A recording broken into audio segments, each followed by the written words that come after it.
కోసమే నేను ముందు రానన్న చూశాను. నాకైతే రామ రామ అనేవాడు. ఇక్కడ బియ్యమైనా లేకంటాను కదా, అది కింద పెట్టాను. ఆ కింద తీసి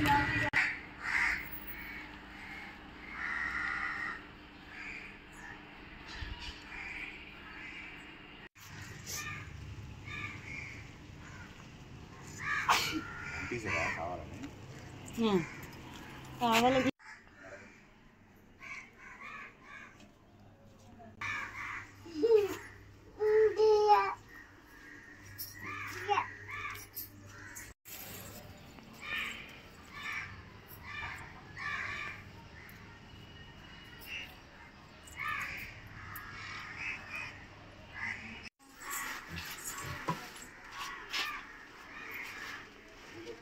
ఎవరైనా వస్తారండి?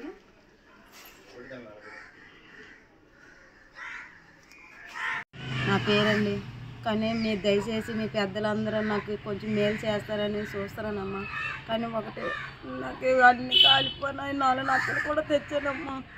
4 నచ్చలు ఇల్లు కట్టుకుందామని తెస్తే తీరమ్మా 1 గంట రాత్రి అప్పుడు ఎవరు కాలిస్తారో తెలీదు. కాలిస్తారు. మా పిల్లలు మా అందరం వెళ్ళి పడుకొని ఉన్నామమ్మ. ఆ నొప్పి పడడం వల్ల నిన్ను వేసాను. నా పని నేను పనిలోకి వెళ్ళి మేము కూడా లేవమ్మా. దయచేసి మీరు అందరూ పెద్దలు అందరూ కలిపి మీరు నాకు మేలు చేస్తారని ఈ రేకు వేసుకుందామని ఏదో 4 నచ్చలు తెచ్చాను నేను. ఆ 4 నచ్చలకి ఎలా కాలిపోయిందో తెలియదు. నా ఖాతాలు కాలిపోయినాయి, నా పిల్లలు కాలిపోదు. మేమందరం మేము చచ్చిపోతాం తల్లి. ఇప్పుడు కొంచెం ఎవరు పట్టించుకోలేదు. నా పరిస్థితి ఇలాగ ఉందనుకొని మీతో చెప్పడానికే నేను ఇదంతా చేస్తున్నాను. దయచేసి మీకు అందరికీ నమస్కారం పెడుతున్నాను. పెద్దలు అందరికీ, నాకని చిన్నలో పెద్దలో తెలియదు కానీ అలా అమ్మ పేరు ఏం తెలియదు కానీ ఆ అమ్మ మట్టుగా పాప మట్టుగా బాగా ఆడపిల్ల అయితే పోయింది. కానీ రేకెత్తానమ్మ అనుకొని 10,000 రూపాయలు ఇచ్చింది.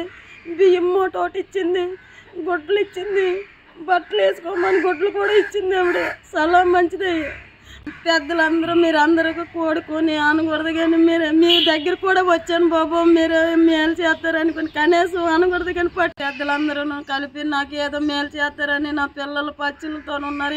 ఈ అండతో ఈ మంచుతో అలాగే పడుకుంటున్నాం బాబు. మీరు అందరికీ దయచేసి చెయ్యి 4 సైలు వేయండి.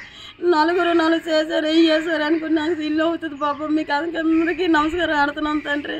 అది నాకు నాకు నీడే కావాలి బాబు, ఇంకేం వద్దు. నాకు గవర్నమెంట్ ఆదుకొని మమ్మల్ని ఏదో మేలు చేస్తారని మేము చూస్తున్నాను బాబు. మరి అది మీ దగ్గర మీ పాదాల దగ్గరికి వస్తున్నాము.